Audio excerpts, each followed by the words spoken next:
کیا آپ نے کبھی کسی ایسے سچے واقعے کے بارے میں سنا ہے جہاں دیواروں پر خون کے نشانات ہوں، یا کپڑوں پر بغیر کسی وجہ کے کٹ لگ جائیں، یا آپ کے گھر کے صحن میں گوشت کے ٹکڑے ملیں؟ کیا آپ یقین کریں گے اگر میں کہوں کہ یہ سب سچ میں ہوا؟ آج کی کہانی میں آپ جانیں گے کہ کس طرح میاں بیوی نے ایک عجیب و غریب عورت کا سامنا کیا جو رات کے اندھیرے میں ان کے بچے کے پاس کھڑی ہنستی تھی جبکہ بچے کا رو رو کے برا حال ہوتا۔ السلام علیکم دوستو، امید کرتا ہوں آپ ٹھیک ہوں گے۔ میری دعا ہے اللہ تعالیٰ آپ کو اور آپ کے والدین کو صحت و تندرستی والی زندگی عطا فرمائے اور آپ کے رزق و مال میں برکت عطا فرمائے اور زندگی میں خوشیاں نصیب فرمائے، اور اللہ تعالیٰ آپ کو اور آپ کے والدین کو محتاجی سے بچائے اور زندگی کی تمام مشکلات کو دور فرمائے۔ میرے چینل پر آپ سب کو خوش آمدید کرتا ہوں، جہاں ہم آپ کو سچے خوفناک واقعات سناتے ہیں۔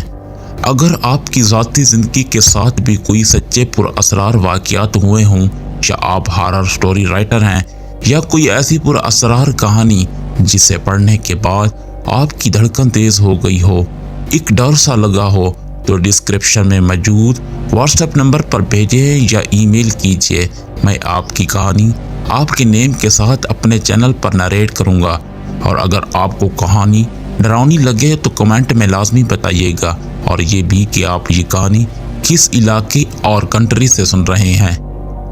آج میں آپ کے لیے ایک ایسی کہانی لایا ہوں جو آپ کو اپنے گھر کے کسی بھی کونے میں اکیلے بیٹھنے سے پہلے سوچنے پر مجبور کر دے گی، جو آپ کے دل میں ڈر کی حقیقت پیدا کر دے گی۔ تو چلتے ہیں دل دہلا دینے والے سچے واقعے کی طرف۔ دوستو، یہ کہانی مجھے خانپور سے نور فاطمہ نے بھیجی ہے، اور یہ واقعہ اس کی خالہ کے ساتھ 2004 میں پیش آیا۔ تو سنتے ہیں کہانی نور کی زبانی۔ السلام علیکم دوستو، میرا نام نور فاطمہ ہے اور میں فرسٹ ایئر کی اسٹوڈنٹ ہوں۔ امید ہے آپ سب خیریت سے ہوں گے۔ اللہ تعالیٰ آپ کو خوش رکھے۔ جو واقعہ آج میں آپ کو بتانے جا رہی ہوں، یہ واقعہ میری خالہ کے ساتھ پیش آیا۔ میری خالہ خانپور میں رہتی تھی۔ یہ 2004 کی بات ہے جب وہ اور خالو جاب کے سلسلے میں ہمارے پاس آ گئے۔ کچھ دن وہ ہمارے گھر رہے، پھر انہوں نے رینٹ پہ گھر لے لیا اور ادھر شفٹ ہو گئے۔ یہ گھر کافی پرانا تھا اور اسے دیکھ کے خوف آتا تھا۔ خالہ نے جب پہلی دفعہ اس نئے گھر میں قدم رکھا تو انہیں دل میں عجیب سی بے چینی محسوس ہوئی۔ وہ ایک پرانا ویران سا گھر تھا جس کی دیواریں زرد ہو چکی تھیں اور دروازے پرانے ہونے کی وجہ سے ڈراؤنی آوازیں دے رہے تھے۔ ہم بہت کم ان کے گھر جاتے کیونکہ اسکول سے آ کر ٹیوشن چلے جاتے، گھر رہنے اور کہیں جانے کا ٹائم ہی نہیں ملتا تھا۔ امی دن کے وقت خالہ کے پاس رہتی کیونکہ خالہ کی طبیعت ٹھیک نہیں رہتی تھی۔ خالہ لوگوں نے جو گھر لیا تھا وہاں پہلے ایک کرسچن فیملی رہتی تھی۔ ان کا آدمی کالا جادو جانتا تھا اور کافی لوگ اس سلسلے میں ان کے پاس آتے تھے۔ محلے والوں نے تنگ آ کر وہ گھر خالی کروا لیا تھا اور اس کے بعد وہ گھر خالہ لوگوں نے لے لیا۔ اس گھر سے عجیب سا خوف آتا تھا، لیکن خالہ اور خالو نے کوشش کی کہ وہ اس مکان کو اپنا گھر محسوس کریں۔ خالو کے پاس ابھی کوئی اچھی جاب نہیں تھی، اس لیے وہ کوئی اور گھر نہیں لے سکتے تھے۔ اس گھر کا رینٹ کم تھا، اس لیے انہیں وہاں گزارا کرنا پڑا، لیکن ہر کمرے میں ایک عجیب سا احساس انہیں پریشان کرتا رہتا تھا۔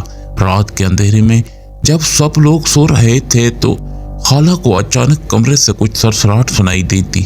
ان کو ابھی اس گھر میں کچھ دن ہی ہوئے تھے کہ گھر میں عجیب و غریب واقعات ہونے لگے۔ خالہ نے دیکھا کہ دیواروں پر خون کے نشانات نمودار ہو رہے تھے۔ وہ صاف کرتی لیکن اگلے دن وہی نشانات دوبارہ ظاہر ہو جاتے۔ کبھی کبھار کپڑوں پر بغیر کسی وجہ کے کٹ لگ جاتے، کبھی صحن میں گوشت کے ٹکڑے پڑے ہوتے تو کبھی گھر سے چیزیں گم ہو جاتی۔ خالہ جب خالوں کو بتاتی وہ کہتے کہ یہ تمہارا وہم ہے اور کچھ نہیں۔ وہ ان باتوں کو نہیں مانتے تھے۔ وقت ایسے ہی گزرتا گیا۔ خالہ کے گھر بیٹا ہوا۔ ہم سب ہسپتال دیکھ کر واپس آ گئے۔ خالہ کی حالت دن بدن خراب ہوتی جا رہی تھی۔ وہ کہتی کہ گھر میں ایک عجیب سا سایہ ہے جو ان کو تنگ کرتا ہے۔ ایک دن خالہ نے بتایا کہ انہوں نے ایک عورت کو دیکھا